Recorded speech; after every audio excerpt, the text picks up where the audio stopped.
குவைத்தில் உயிரிழந்திருக்கக்கூடிய இந்த 7 தமிழர்களுடைய உடல் என்பது அஞ்சலி செலுத்தியாச்சு. அஞ்சலி செலுத்த பிறகு அவர்கள் எல்லாம் அவர் சொந்த ஊருக்கு எடுத்து செல்வதற்கு நடவடிக்கை மேற்கொண்டிருக்கீங்க. எப்படி அடையாளம் காணப்பட்டது, எதன் அடிப்படையில் எப்படி எந்த போன்ற நடவடிக்கை மேற்கொள்ளப்பட்டு இங்கு கொண்டு வரப்பட்ட பாடல்? குவைத் அரசாங்கத்தின் மூலமாக, அதே நேரத்தில் இந்திய தூதரகத்தின் மூலமாக அங்கே ஆவணங்கள் பரிசீலனை செய்து அடையாளம் காணப்பட்டது.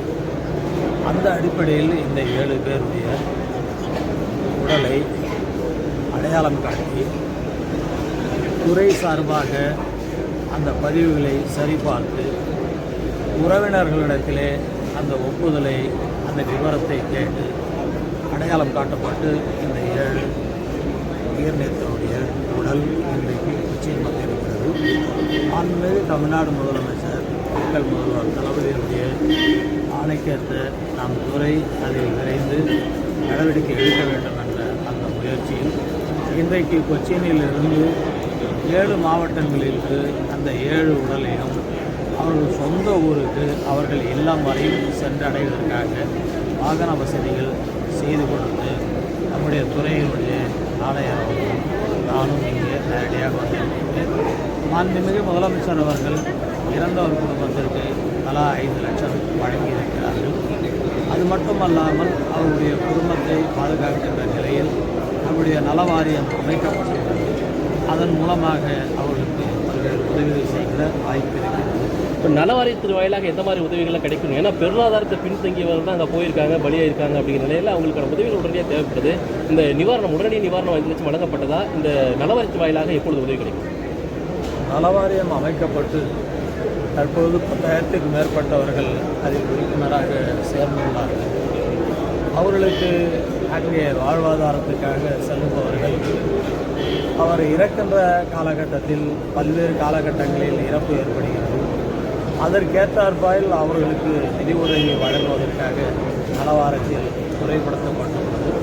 அது மட்டுமல்லாமல் அவருடைய குடும்பத்தில் உள்ளவர்களுக்கு ஓய்வூதியம் வழங்குகின்ற இதுவாக இருந்தாலும், அவருடைய பிள்ளைகளுக்கு கல்வி உதவியாக இருந்தாலும், அவருடைய குடும்பத்தை சார்ந்தவர்கள் வங்கிகள் மூலமாக கடன் பெற்று வாழ்வாதாரத்தை உயர்த்து கொள்ளுகிற நிலையாக இருந்தாலும் பல்வேறு திட்டங்கள் அதில் வகுக்கப்பட்டுள்ளது.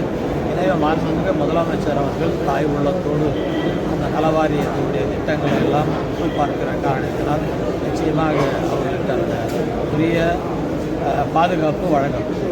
இப்போது ஒரு பெரும் துயரம் நடந்திருக்கக்கூடிய சூழலில் அங்கே இருக்கக்கூடிய இந்தியர்களுக்கு நீங்கள் எந்த மாதிரியான இன்ஸ்ட்ரக்ஷன் கொடுத்துருக்கீங்க? அங்கே இருக்கின்ற தமிழகத்தை சேர்ந்த தமிழர்களுக்கு அவர்கள் அச்சம் இல்லாமல் பாதுகாப்பான நிலையில் இருக்க வேண்டும் என்பதற்காகவும் அரசு சார்ந்த உதவிகள் என்ன தேவை என்பதை நீங்கள் உடனடியாக கேட்டு பெற வேண்டும் என்பதற்காக இந்தியாவில் இருக்கின்ற நபர்கள் தொடர்பு கொள்வதற்கும் வெளிநாட்டில் இருப்பவர்கள் தொடர்பு கொள்வதற்கும் துறை சார்ந்து அவர்களுக்கு எண்கள் வழங்கப்பட்டுள்ளது. அதை தொடர்பு கொண்டிருக்கின்ற நேரத்தில் அவர்களுக்கு உரிய பாதுகாப்பும் உதவியும் செய்யப்படும்.